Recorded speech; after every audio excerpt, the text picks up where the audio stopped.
Chapter 24. Calpurnia wore her stiffest, starched apron. She carried a tray of Charlotte. She backed up to the swinging door and pressed gently.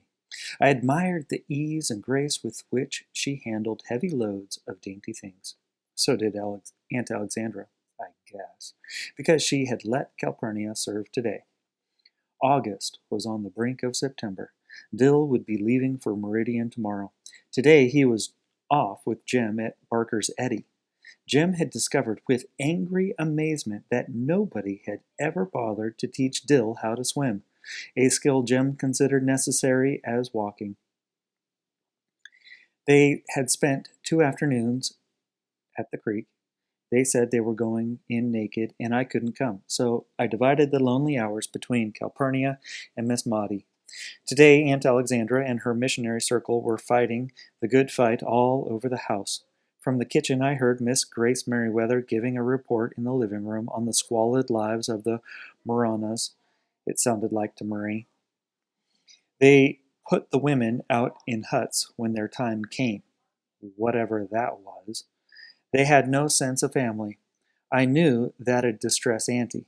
They subjected children to terrible ordeals when they were 13. They were crawling with yaws and earworms. They chewed up and spat out the bark of a tree into a communal pot, and then got drunk on it. Immediately thereafter, the ladies adjourned for refreshments. I didn't know whether to go into the dining room or stay out. Aunt Alexandra told me to join them for refreshments. It was not necessary that I attend the business part of the meeting.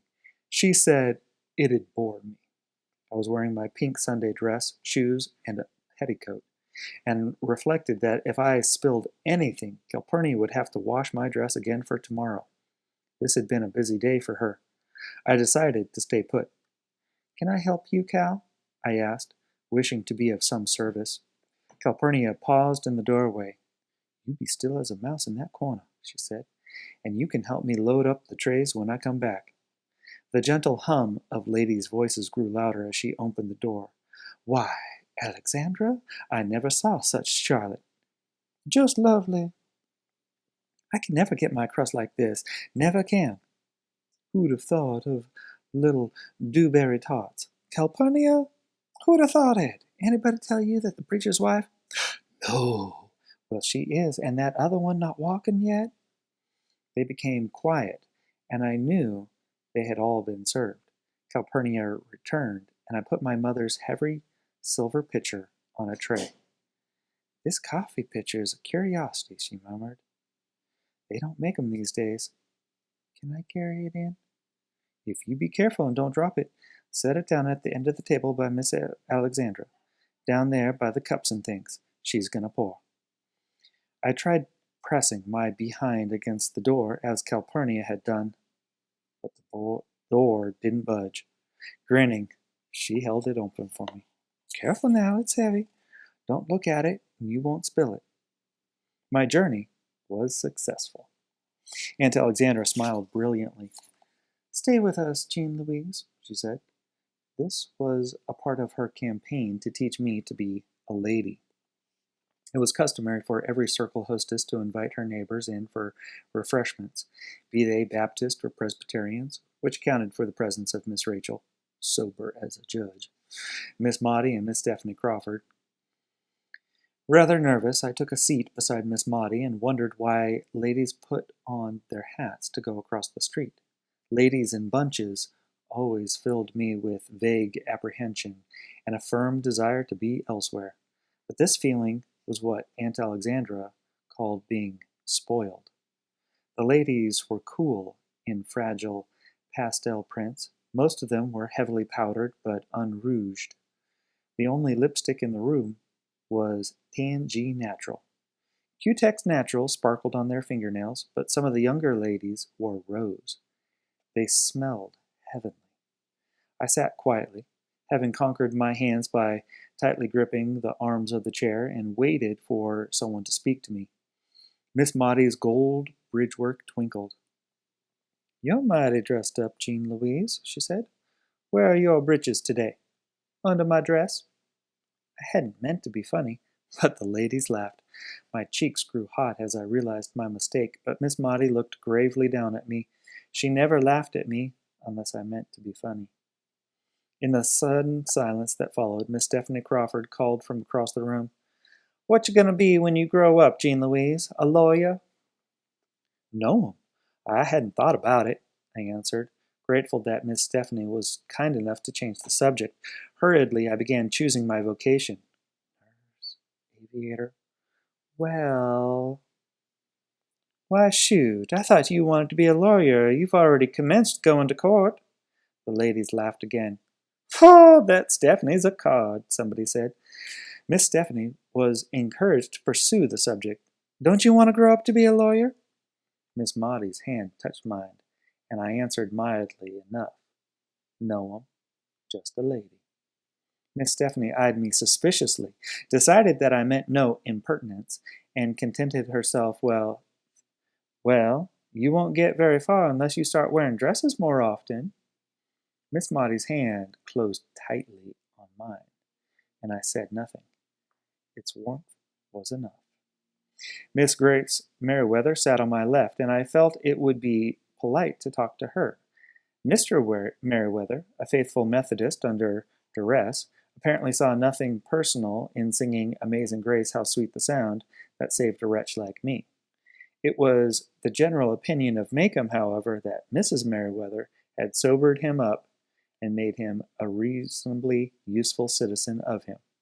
For certainly Mrs. Merriweather was the most devout lady in Maycomb. I searched for a topic of interest to her. "What did you all study this afternoon?" I asked. "Oh, child, those poor Marooners," she said, and was off. Few other questions would be necessary. Mrs. Merriweather's large brown eyes always filled with tears when she considered the oppressed. "Living in that jungle with nobody but J. Grimes Everett," she said. "Not a white person'll go near 'em but that saintly J. Grimes Everett." Miss Merriweather played her voice like an organ. Every word she said received its full measure. "The poverty, the darkness, the immorality. Nobody but J. Grimes Everett knows. You know, when the church gave me that trip to the campgrounds, J. Grimes Everett said to me—" "Was he there, ma'am? I thought—" "Home on leave, J. Grimes Everett said to me, he said, 'Mrs. Merriweather, you have no conception of what we are fighting over there.' That's what he said to me." "Yes, ma'am."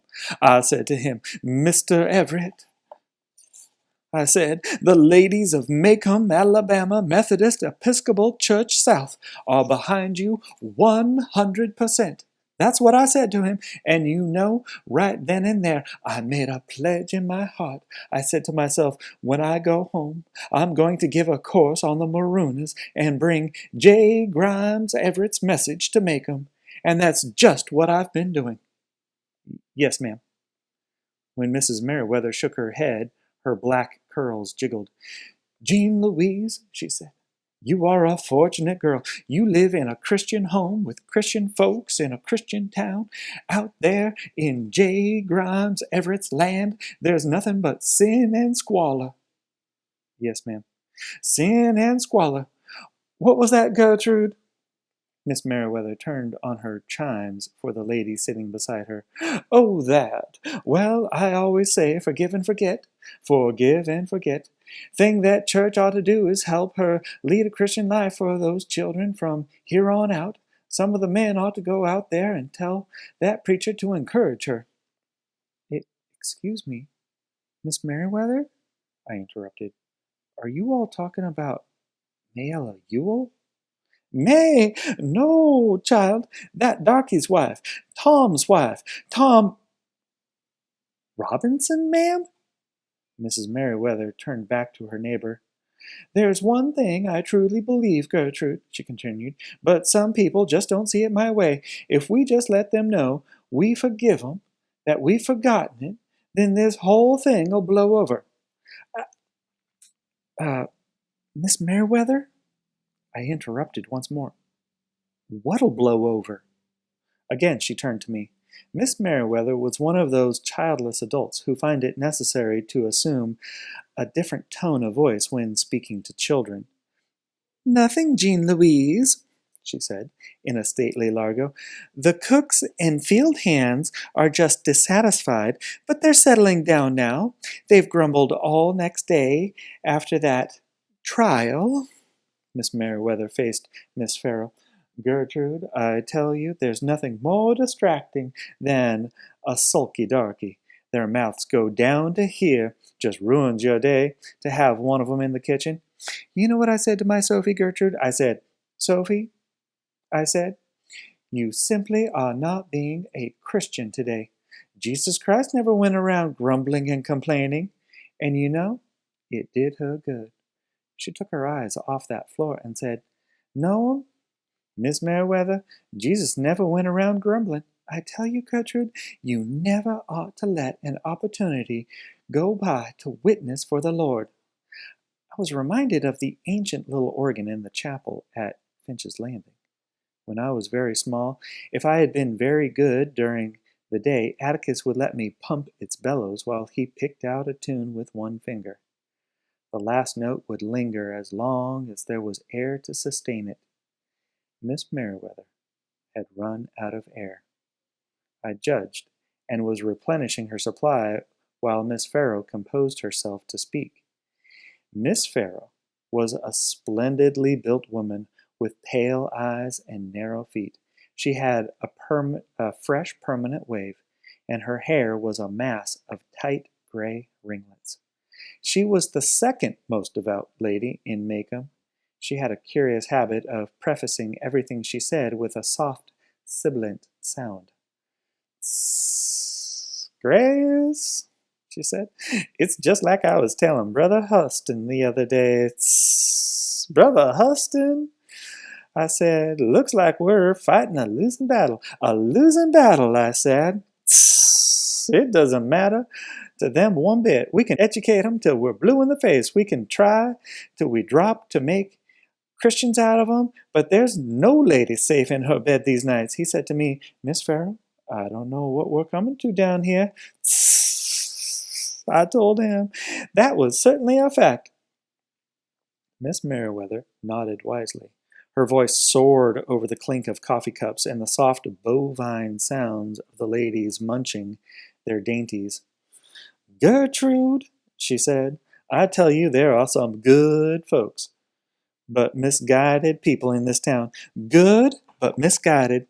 Folks in this town who think they're doing right. I mean, now, far be it from me to say who, but some of 'em in this town thought they were doing the right thing a while back. But all they did was stir them up. That's all they did. Might have looked like the right thing to do at the time. I'm sure I don't know. I'm not read in that field, but sulky, dissatisfied.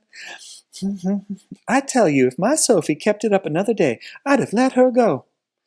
It's never entered that wool of hers that the reason I keep her is because this depression's on and she needs her $1.25 every week she can get it." "His food doesn't stick going down, does it?" Miss Maudie said it.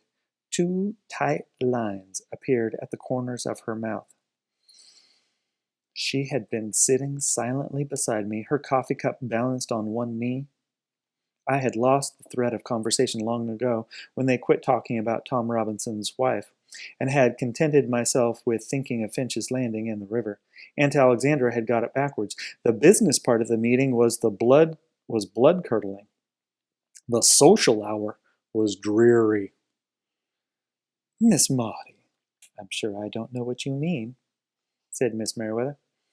"I'm sure you do," Miss Maudie said shortly. She said no more. When Miss Maudie was angry, her brevity was icy. Something had made her deeply angry, and her gray eyes were as cold as her voice. Miss Merriweather reddened, glanced at me, and looked away. I could not see Miss Farrow. Aunt Alexandra got up from the table, and swiftly passed more refreshments, neatly engaging Miss Merriweather and Mrs. Gates in brisk conversation. When she had them well on the road with Miss Perkins, Aunt Alexandra stepped back. She gave Miss Maudie a look of pure gratitude, and I wondered at the world of women. Miss Maudie and Aunt Alexandra had never been especially close, and here was Auntie silently thanking her for something, for what I knew not. I was content to learn that Aunt Alexandra could be pierced sufficiently to feel gratitude for help given. There was no doubt about it. I must soon enter this world, where on its surface fragrant ladies rocked slowly, fanned gently, and drank cool water. But I was more at home in my father's world. People like Mr. Heck Tate did not trap you with innocent questions to make fun of you. Even Jim was not highly critical, unless you said something stupid. Ladies seemed to live in faint horror of men, seemed unwilling to approve wholeheartedly of them.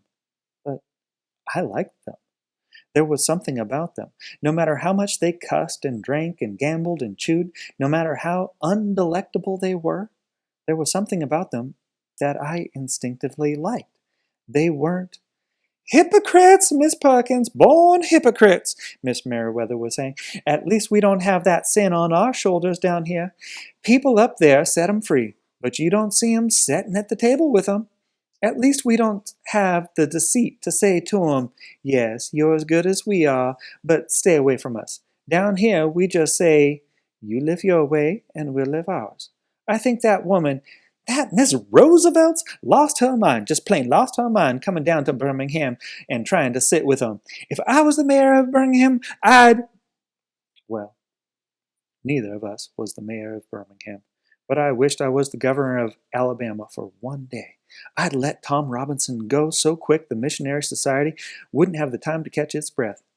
Calpurnia was telling Mrs. Rachel's cook the other day how bad Tom was taking things, and she didn't stop talking when I came into the kitchen. She said there wasn't a thing Atticus could do to make being shut up easier for him. That the last thing he said to Atticus before they took him down to the prison camp was, "Goodbye, Mr. Finch.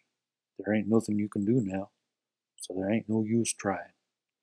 Calpurnia said Atticus told her that the day they took Tom to prison, he just gave up hope.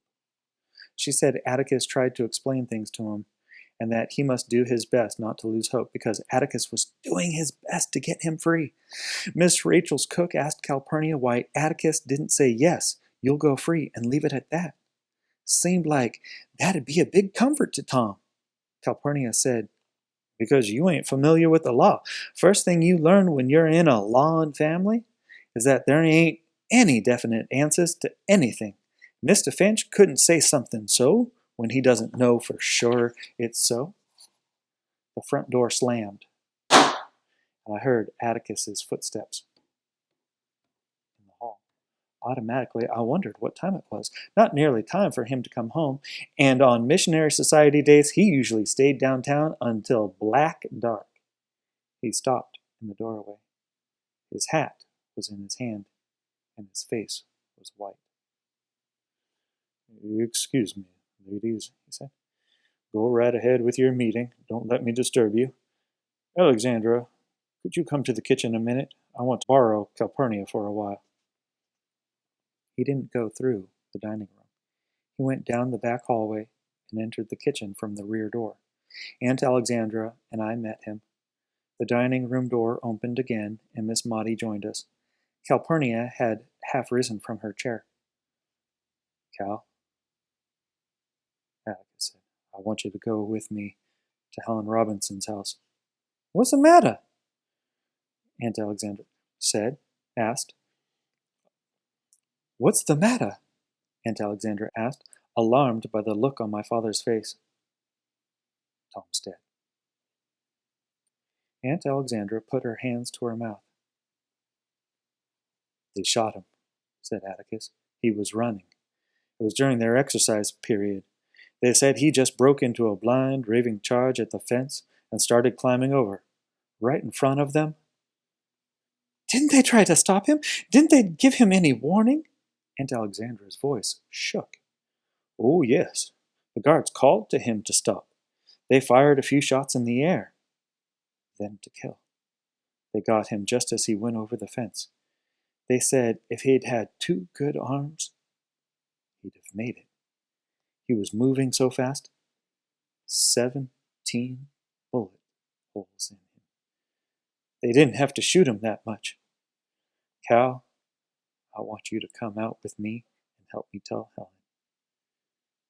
Yes, sir, she murmured, fumbling at her apron. Miss Maudie went to Calpurnia and untied it. This is the last straw, Atticus, Aunt Alexandra said. Depends on how you look at it, he said. What was one Negro, more or less, among 200 of them? He wasn't Tom to them. He was an escaping prisoner. Atticus leaned against the refrigerator, pushed up his glasses, and rubbed his eyes. We had such a good chance, he said. I told him what I thought. But I couldn't in truth say that we had more than a good chance. I guess Tom was tired of white man's chances and preferred to take his own. Ready, Cal? Yes, sir, Mr. Finch. Then let's go. Aunt Alexandra sat down in Calpurnia's chair and put her hands to her face. She sat quite still. She was so quiet I wondered if she would faint. I heard Miss Maudie breathing as if she had just climbed the steps, and in the dining room the ladies chattered happily. I thought Aunt Alexandra was crying, but when she took her hands away from her face, she was not. She looked weary. She spoke, and her voice was flat. I can't say I approve of everything he does, Maudie, but he's my brother, and I just want to know when this will ever end. Her voice rose. It tears him to pieces. He doesn't show it much, but it tears him to pieces. I've seen him when... What else do they want from him, Maudie? What else? What else does who want, Alexandra? Miss Maudie asked. I mean this town. They're perfectly willing to let him do what they're afraid to do themselves. It might lose him a nickel. They're perfectly willing to let him wreck his health doing what they're afraid to do. Be quiet. They'll hear you, said Miss Maudie. Have you ever thought of it this way, Alexandra? Whether Maycomb knows it or not, we're paying the highest tribute we can pay a man. We trust him to do right. It's that simple. Who? Aunt Alexandra never knew she was echoing her 12-year-old nephew. The handful of people in this town who say that fair play is not marked white only. The handful of people who say a fair trial is not for everybody, not just us. The handful of people with enough humility to think when they look at a Negro, there but for the Lord's kindness, and Miss Maudie's old Christmas was returning. The handful of people in this town with background, that's who they are. Had I been attentive, I would have had another scrap to add to Jem's definition of background. But I found myself shaking and couldn't stop. I had seen Enfield Prison Farm, and Atticus had pointed out the exercise yard to me. It was the size of a football field. Stop that shaking, commanded Miss Maudie, and I stopped. Get up, Alexandra. We've left them long enough. Aunt Alexandra rose and smoothed the various whalebone ridges along her hips. She took her handkerchief from her belt and wiped her nose.